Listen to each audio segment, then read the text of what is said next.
Welcome to our latest Meet the Manager episode. My name is Vishal Tekshanani, and today I have the pleasure of speaking to Hamish Douglas, and Hamish is going to share with me the art of investing in global equities, a topic I'm really excited to talk to him about. Hamish, so great to be with you here. How are you? I'm very well, Vishal. How are you? I'm good, thanks, Hamish. So before we talk about the art, please share with our investors what got you into funds management, what got you fascinated with global equities, and why did you decide to start Magellan? Well, what a big question to start with. I guess when I was very young, I really liked mathematics. Okay. At the end of the day, and I quickly got to understand the power of compound interest, really the magic of compound interest. But for it to work, you need time to work on your side. So that's kind of a fundamental underlying pinning of how I think and what Magellan's about.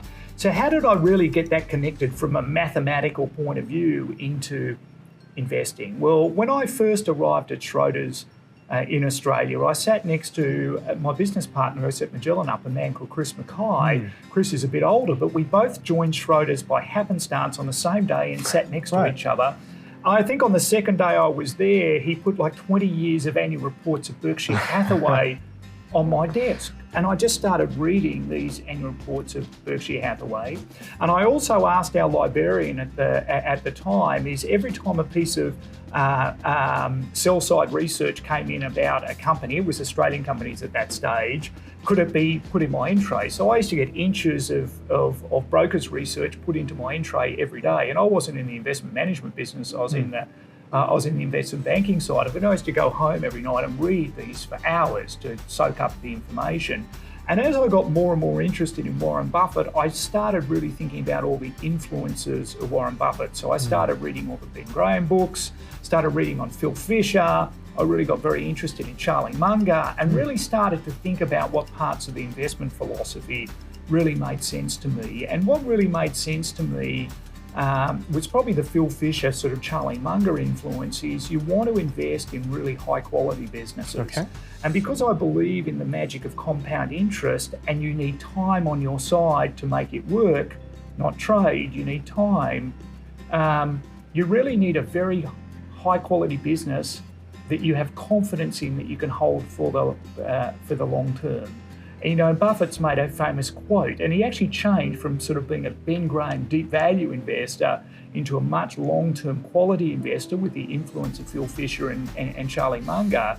And he said it's much better to buy a wonderful business at a fair price than a fair business at a wonderful price. And I think that really distinguishes between what we're doing. It's all about doing your research to find really high quality businesses. So why do we go global, you've asked? Yep. The reality is, it's wide. There are very, very few wonderful businesses in Australia. Okay. Your opportunity set is very, very narrow if you set that as your test. And we've set investing in very high quality businesses, wonderful businesses with wide economic moats. Going global just gives me a lot more opportunity to do that. It's a very rarefied part of the investment universe, and going global, I'm maximising my opportunity to find those businesses around the world. The Australian market is so narrow. Sure. It's 2% of the world, and therefore it's probably only got 2% of the world's wonderful companies.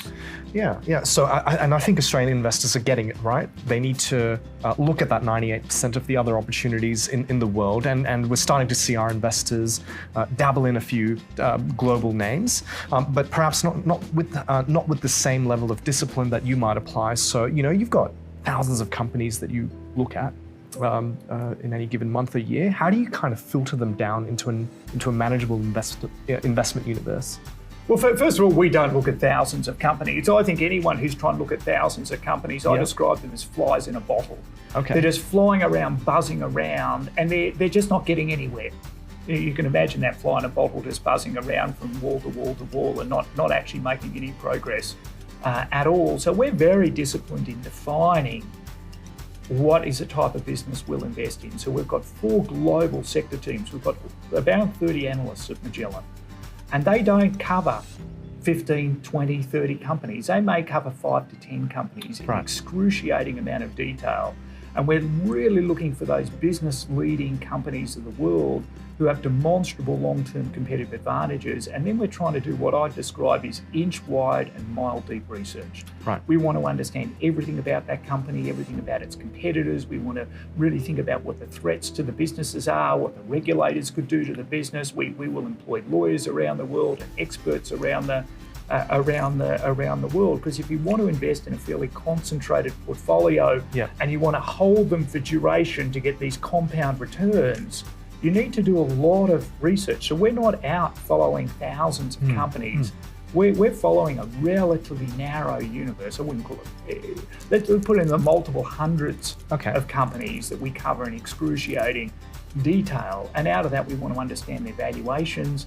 And out of that, we want to buy a concentrated portfolio of around 25 investments in the ones we really have high conviction around their investment cases, and where we find the valuations hopefully compelling, sometimes fair in Buffett's words, but sometimes compelling. Okay. So you've got a lot of resources here. From a retail investor's perspective, if they want to identify a high quality business, what would be your tips in terms of how they can do it? Like, what do you look for in a company?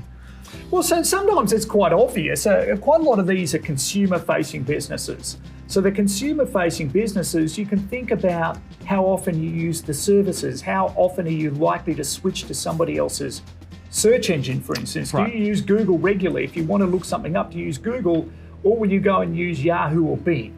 I think that will start to answer the question about the power of the actual platform that you're using. So you can think about goods you're using in your daily life. If you're wanting a consumer good like a suit or something, you should go and walk into the mall and see how many suits there are to choose from and how many manufacturers. And you may say, well, there doesn't look like there's very high barriers to entry in fashion. Why is your suit any more complicated than my suit? Why is your material, this manufacturer couldn't sort of replicate that? So I would look and say, it doesn't appear that there are barriers to entry in that business. There's not advantages of scale.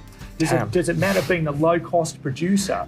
So you can start asking yourself these questions around goods that are in your life. I think some of the business-to-business businesses are harder because they may be further away from a retail consumer's viewpoint of what they're experiencing in their life. It would be the classic sort of Peter Lynch.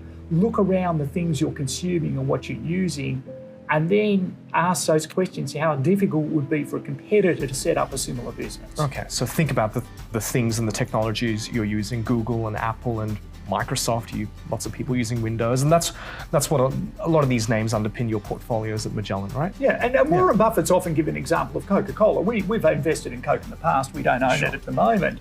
But Warren has said is, look, if you gave me $100 billion and said, you need to set up a new cola business in the world and build all the manufacturing plants and then get all the distribution points and all the refrigeration points and vending machines and everything else to compete with Coca-Cola. And he said, if someone just gave you $100 billion to do that, Buffett said, I would give the money back because I wouldn't know how to do it. It would be so hard to replicate that business, even with an almost unlimited amount of money, which shows you the economic moat. Is Coke's business suddenly going to disappear in the next 20 or 30 years? Very unlikely. There could be health or wellness trends around the growth of their products, are they inexact? But their distribution and manufacturing system is incredibly difficult to replicate.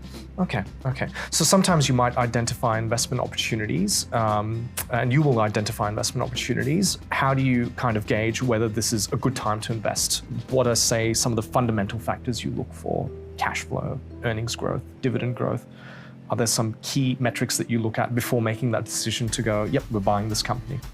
Yeah, well, we do a lot of due diligence and we run a lot of different cases in understanding what could happen if the economy turned down or interest rates went up. Some businesses are actually quite susceptible to those movements and others are not very susceptible. So we want to understand and then think about the economic environment we're in.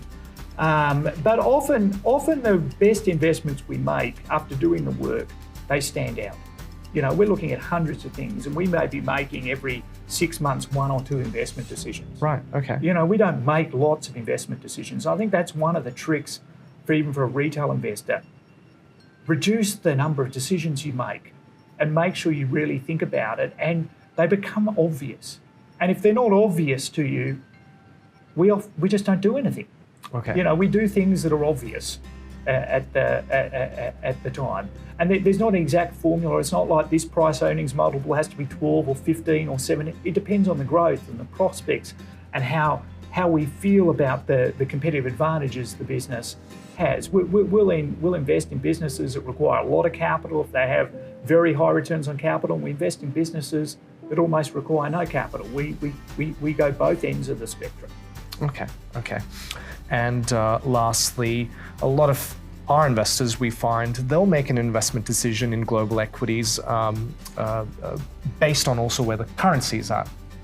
So you'll have points in time when the Australian dollar is strong, sometimes it's weak. How do you look at the currency conundrum? Well, first of all, I think I'm mathematical. Sure. As I said, I think long term. Yep. So let's say you can achieve 10% per annum returns. So if you looked over a decade, if you got 10% per annum compound returns, you'd be making a return of 160%. If the currency went from 75 cents to the US dollar to 85 cents to the US dollar over that period, it would take off around 13% of the investment return of 160%. So what I'd say with currencies is they don't compound. They're a one-off adjustment where earnings and stock returns compound over time. And people miss that. They think, oh my God, the currency could move. But measured over a reasonable period of time, currencies do not have an enormous impact. And the other they wash out? They pretty much wash out during those periods Okay. of where the natural ranges of these currencies are.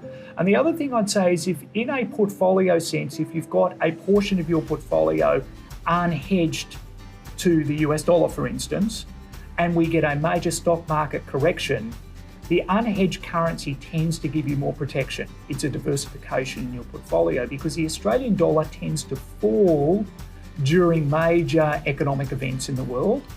And when it falls, your value of your offshore assets or your global assets go up because of the falling Australian dollar. So it acts as a diversification and hedge in your portfolio. There are points in time when the Australian dollar falls very precipitously. And it could be that if the currency, say, below 65 cents to the US dollar, it could make some sense to hedge part of your portfolio. Sure. Us and other managers, global equity managers, often offer a fully hedged version of their strategy. So if people want to think about adding a little bit of excess returns to their portfolio, when the currency falls below sort of historical normals, and our currency sort of average 75 cents to the US dollar, if it's materially below 75 cents to the US dollar, they should speak to their advisor about should we switch part of our investment, our offshore investment, into a fully hedged version of the product. But they have to think about the tax consequences of doing that at the time if they're having to realise investments and realise tax. But over the very long term, when it fluctuates a bit, it's the compound investment returns that really matter to people. And whether the currency 65 cents or 85 cents isn't that material in the scheme. Maybe the variation around the median is maybe 12 or 13% compared to maybe looking at even at 10% per annum, which you think is a realistic target to aim for if you've got good investments in your portfolio over the long term. That's 160%. Sure. Okay. All right, Hamish, thank you so much for your time. Really appreciate all these invaluable insights you've shared with our investors. A pleasure. No worries. I hope you found this video informative. Now, please remember what we talked about today isn't investment advice. If you're thinking about investing in global equities, looking at Magellan strategies, it's really important that you do your research and please consider seeking financial advice. My name is Vishal Texlani and I'll see you next time.